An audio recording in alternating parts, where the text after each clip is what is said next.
Hello friends, हम लोग यहाँ पर रेलवे एनटीपीसी और ग्रुप डी में प्रीवियस ईयर में जो भी क्वेश्चन पूछे गए हैं उसको हम लोग यहाँ पर डिस्कस करने वाले हैं। हम लोग यहाँ पर क्वेश्चन को किस फॉर्म में देखेंगे, चलिए ओवरव्यू देख लेते हैं। हम लोग यहाँ पर फिजिक्स के हम लोग 5 क्वेश्चन देखने वाले हैं, केमिस्ट्री के 5 क्वेश्चन, बायोलॉजी के 5 क्वेश्चन और एक जो है जीके का कल्चरल से। इन सब के 5-5 क्वेश्चन मैंने लिए हैं, तो टोटल 20 क्वेश्चन हम लोग यहाँ पर देखने वाले हैं।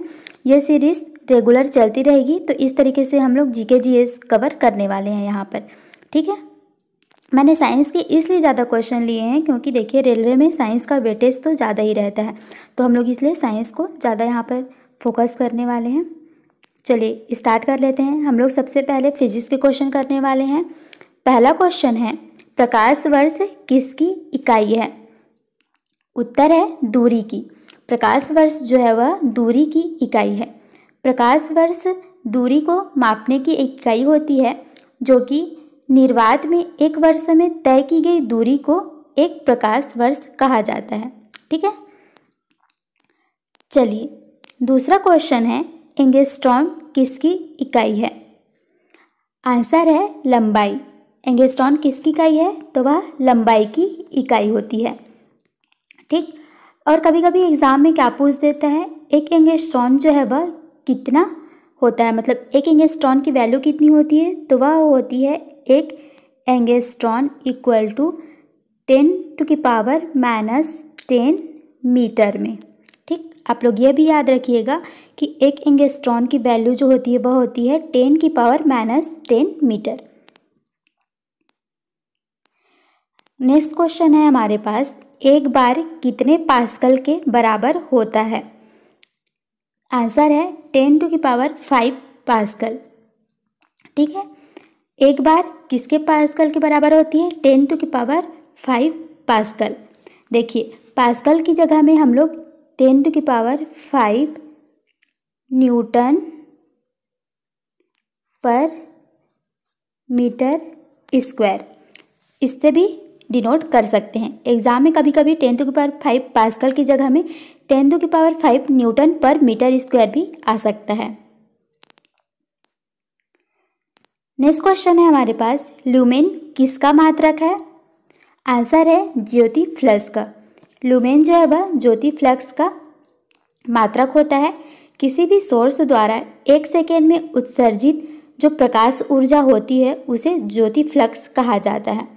ज्योति फ्लक्स को हम लोग प्रकाशमितीय शक्ति के नाम से भी जानते हैं। नेक्स्ट और फिजिक्स का जो लास्ट क्वेश्चन है, ज्योति तीव्रता का मात्रक क्या है? आंसर है कैंडेला। ज्योति तीव्रता का मात्रक जो है वह है कैंडेला। इसे ल्यूमेन स्टेरेडियन भी कहा जाता है, ठीक।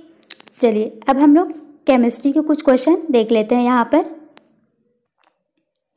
फर्स्ट क्वेश्चन है, विद्युत रूप से परमाणु क्या है? आंसर जो है वह है उदासीन। विद्युत रूप से जो परमाणु होते हैं वे उदासीन होते हैं, क्योंकि इनमें जो है इलेक्ट्रॉन और प्रोटॉन दोनों की संख्या समान होती है, इसलिए परमाणु को उदासीन कहा जाता है, ठीक। नेक्स्ट क्वेश्चन है, किसी रेडियो सक्रिय वस्तु से उत्सर्जित अल्फा किरणें क्या होती हैं? आंसर है हीलियम नाभिक।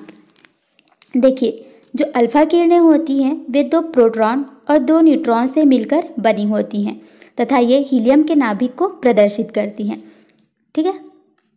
क्योंकि हीलियम 4 होता है जिसमें 2 प्रोटॉन और 2 इलेक्ट्रॉन होती हैं। अल्फा किरणें को हीलियम 2+ आयन से भी डिनोट करते हैं हम। चलिए हीलियम की परमाणु क्रमांक कितनी होती है? तो हमने देखे हीलियम की परमाणु क्रमांक जो होती है वह 2 होती है और इसकी द्रव्यमान कितनी होती है? तो 4 होती है, ठीक है।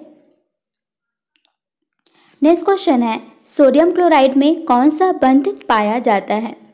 आंसर है वैद्युत संयोजी बंध। देखिए सोडियम क्लोराइड को हम लोग कैसे लिखते हैं? NaCl। यह एक वैद्युत संयोजी बंध इलेक्ट्रोवैलेंट बॉन्ड होते हैं। इसमें NaCl Na+ और Cl में टूटते हैं, इसलिए ये जो होते हैं वे वैद्युत संयोजी बंध होते हैं। नेक्स्ट क्वेश्चन है हमारे पास, रासायनिक अभिक्रिया में कौन सा कण प्रभावित होता है? आंसर है इलेक्ट्रॉन। देखिए, जो केमिकल रिएक्शन होती है, रासायनिक अभिक्रिया होती है, उसमें इलेक्ट्रॉन, प्रोटॉन और न्यूट्रॉन तीनों ही होते हैं, लेकिन इलेक्ट्रॉन प्रभावित होती है, क्योंकि इसमें जो प्रोटॉन तथा न्यूट्रॉन के नाभिक में उपस्थित होते हैं तथा संयुक्त रूप से न्यूक्लियॉन कहलाते हैं।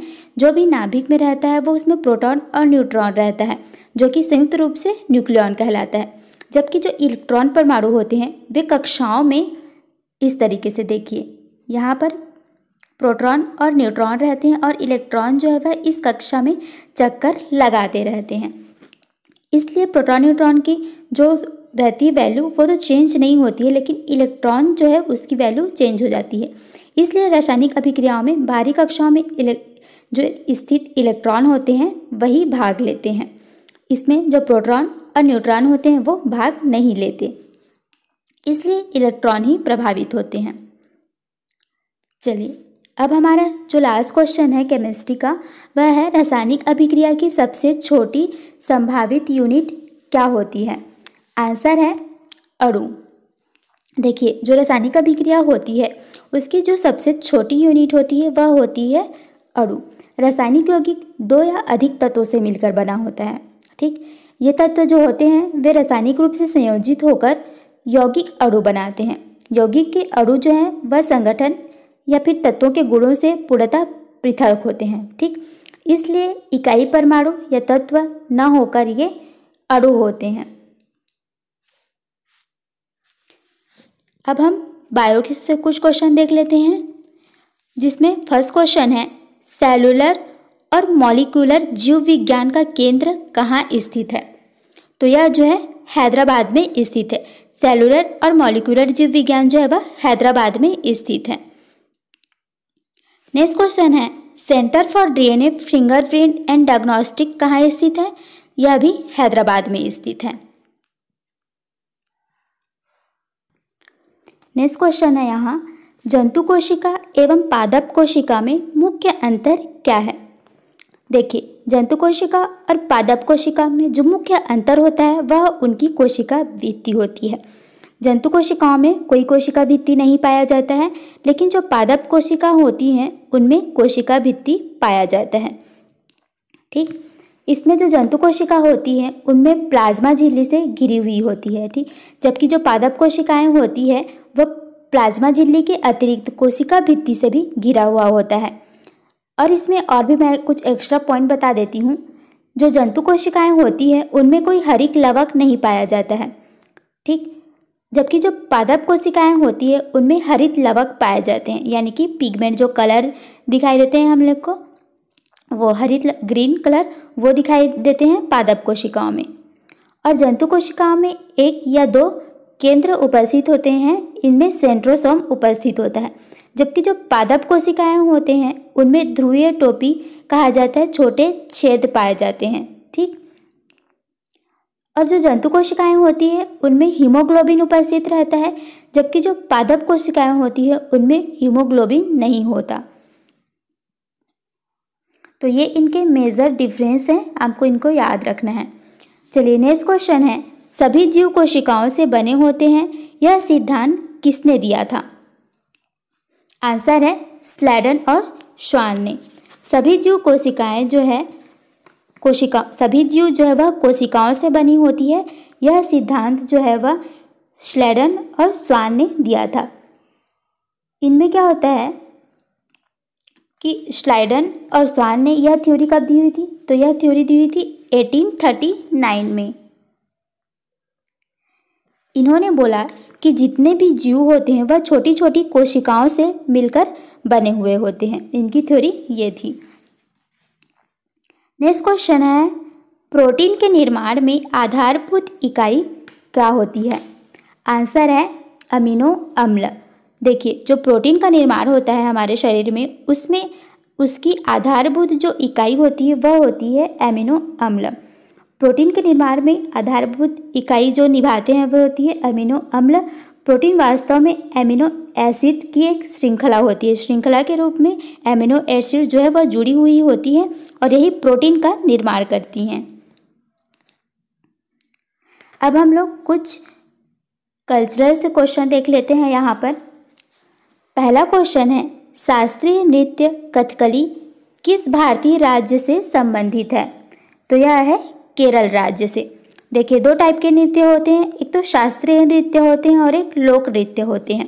तो जो कथकली है, केरल की नृत्य जो है वह एक शास्त्रीय नृत्य है।